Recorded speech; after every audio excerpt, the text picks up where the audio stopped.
جزا اور سزا دونوں ذائقے ہیں اعصاب پہ، چھونا ذائقہ ہے۔ ذائقے کا تعلق احساس سے، احساس محسوس ہوتا ہے،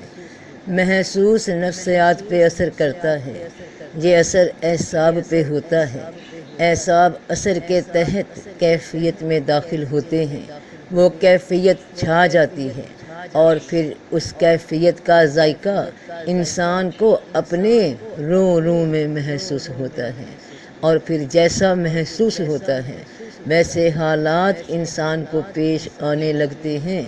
انسانوں کی شکل میں، واقعات کی شکل میں۔ اللہ اللہ اللہ اللہ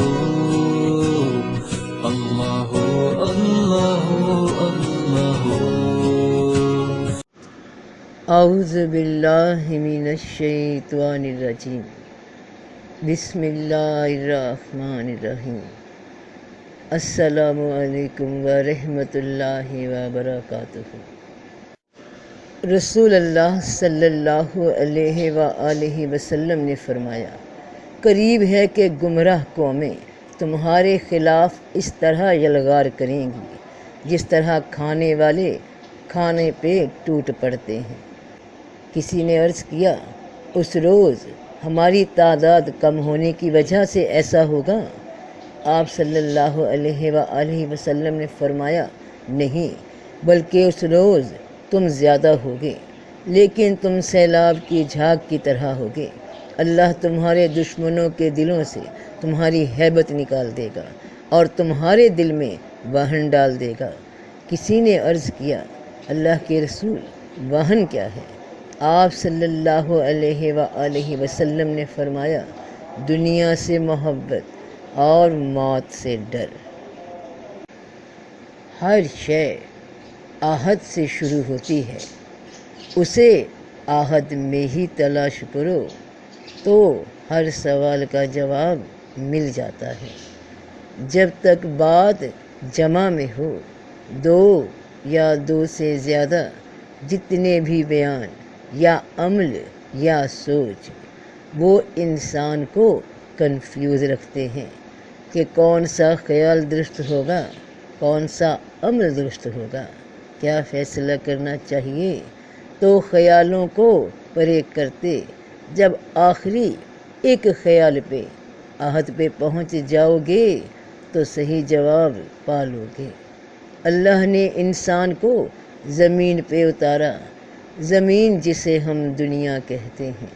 اور ایک زمین اصل جس میں ہم اترے وہ جسم، اور پھر ایک زمین، ایک مقام وہ ہوگا جہاں ہم موت کے بعد اتریں گے، جو کہ درمیانی وقفہ ہے، درمیانی مقام ہے دنیا کی زندگی اور قیامت کے بعد، نتیجوں کے بعد ملنے والی زندگی کے درمیان۔ تو انسان کہے گا کہ وہ جس نے اپنے فضل سے ہمیں سدا رہنے کی جگہ میں اتارا، جہاں ہمیں نہ کوئی رنج پہنچتا ہے اور نہ کوئی تکلیف، تو چھا جانا یعنی چھو جانا، گھیرے میں لے لینا، پھونک کا آدم پہ چھا جانا، اس پھونک کی تاثیر انسان میں شامل ہو گئی۔ جتنا پھونکا گیا، کسی بھی شے کا مزہ اس حالت کی کیفیت کی تاثیر کہلاتا ہے، اس کا اثر کہلاتا ہے۔ آگ کی تاثیر جلانا ہے، آگ نام ہے جلانا، اس کی صفت ہے، اور جلنے کی صورت میں جو محسوس ہوتا ہے وہ اس کی تقدیر ہے کہ جو آگ کو چھوئے گا وہ اسے جلا دے گی، بھسم کر دے گی۔ جزا اور سزا دونوں ذائقے ہیں اعصاب پہ، چھونا ذائقہ ہے۔ ذائقے کا تعلق احساس سے، احساس محسوس ہوتا ہے، محسوس نفسیات پہ اثر کرتا ہے، یہ اثر اعصاب پہ ہوتا ہے۔ اعصاب اثر کے تحت کیفیت میں داخل ہوتے ہیں، وہ کیفیت چھا جاتی ہے اور پھر اس کیفیت کا ذائقہ انسان کو اپنے رو میں محسوس ہوتا ہے، اور پھر جیسا محسوس ہوتا ہے ویسے حالات انسان کو پیش آنے لگتے ہیں، انسانوں کی شکل میں، واقعات کی شکل میں۔ میں سب سن رہا ہوں، میں دیکھ رہا ہوں، یہ حسیں بھی محسوس ہوتی ہیں، چھوتی ہیں تو احساس ہوتا ہے کہ کچھ سنائی دے رہا ہے، کچھ دکھائی دے رہا ہے۔ ان محسوسات کا مرکز، مین ہیڈ کوارٹر دماغ ہے، جہاں یہ سارا فنکشن پروسیس ہو کر کوئی نتیجہ نکالتا ہے۔ دماغ کام کرنا چھوڑ دے تو انسان بے حس ہو جاتا ہے۔ ایک چھوٹے بچے کی مثال، جو کسی بھی شے کو چھو لیتا ہے کیونکہ اسے محسوس ہی نہیں ہوتا کہ کس شے میں اس کے لیے خطرہ ہے، تو جب اسے محسوس ہی نہیں ہوتا، دماغ کوئی سگنل دے ہی نہیں رہا، اس کا احساس ابھی کچھ تجزیہ کر ہی نہیں رہا، تو پھر اسے موت کی تکلیف کیسے محسوس ہو سکتی ہے؟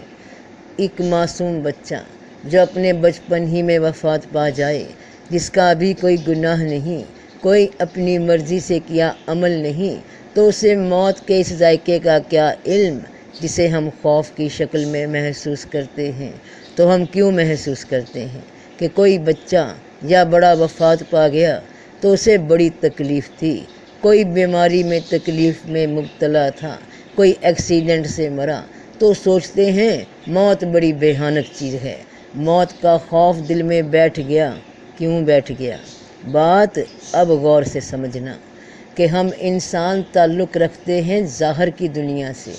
ہم اپنے باطنی وجود سے زیادہ ظاہری وجود سے تعلق رکھتے ہیں۔ ہمارے سامنے ہمارے نظر آنے والے جسم کی اہمیت ہے کیونکہ ہمیں یہی نظر آ رہا ہے، اور ایسے ہی جسم ہمیں اپنے سے باہر لوگوں کے نظر آ رہے ہیں۔ تو جب کسی دوسرے انسان کو ہم تکلیف میں دیکھتے ہیں یا موت کے قریب دیکھتے ہیں یا مرا ہوا دیکھتے ہیں، تو یہ نظر آنے والا جسم، اس کے چہرے کے تاثرات، اس کے جسم پہ آئی تبدیلیاں، چوٹ، خراش، زخم، تکلیف، جس سے انسان کے چہرے کے اس کے تاثرات بدل جاتے ہیں، ان تاثرات کو دیکھ کر، جسم کے اس نقصان کو دیکھ کر، جسم کو کٹا پھٹا دیکھ کر، اس ظاہری حالت کو دیکھ کر ہم خوف زدہ ہوتے ہیں کیونکہ اپنا جسم ویسا ہی ہے۔ تو یہ احساس پیدا ہوتا ہے کہ اس انسان کو کتنی تکلیف ہوئی ہوگی، کیونکہ جب ہم اس تکلیف کا تصور خود پہ کرتے ہیں تو خوف زدہ ہو جاتے ہیں، جسم کو بے جان دیکھ کر، ایسا حال دیکھ کر ڈر جاتے ہیں، اور اس طرف دھیان ہی نہیں ہوا کہ جو اس جسم سے نکل رہا ہے وہ تو موجود ہے۔ بس فرق صرف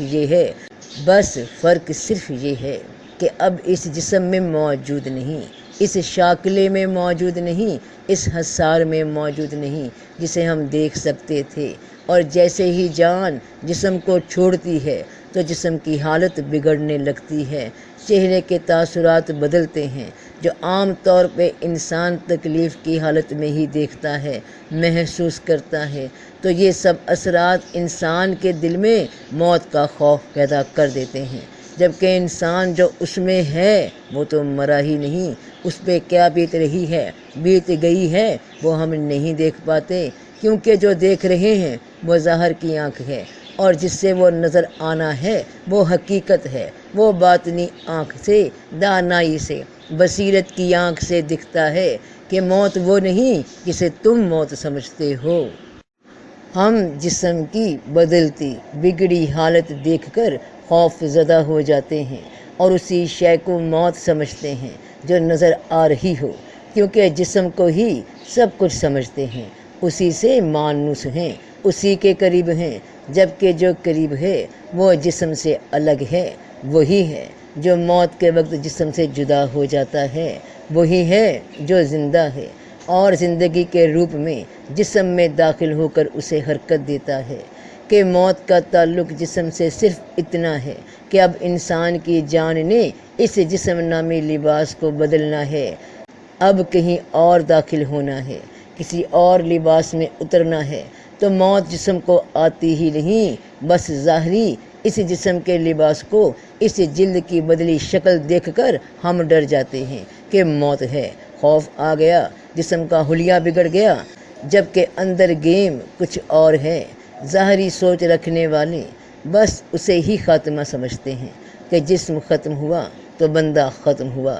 کہ دنیا کی زندگی سے زیادہ ہمیں موت کی زندگی میں جینا ہے۔ وہ حالت کیا ہے، وہ کیفیت کیا ہے، اس کی حقیقت کیا ہے، اس کا لباس کیا ہے جس سے ہم بہت جلد ملنے والے ہیں، تو اسے جان لو اور اس کو نظر انداز نہیں کیا جا سکتا، کیونکہ یہ واقعہ ہمارے ساتھ پیش آنے والا ہے، اور اس کا خیال، اس موت کا خیال انسان کے ساتھ ساتھ اس زندگی میں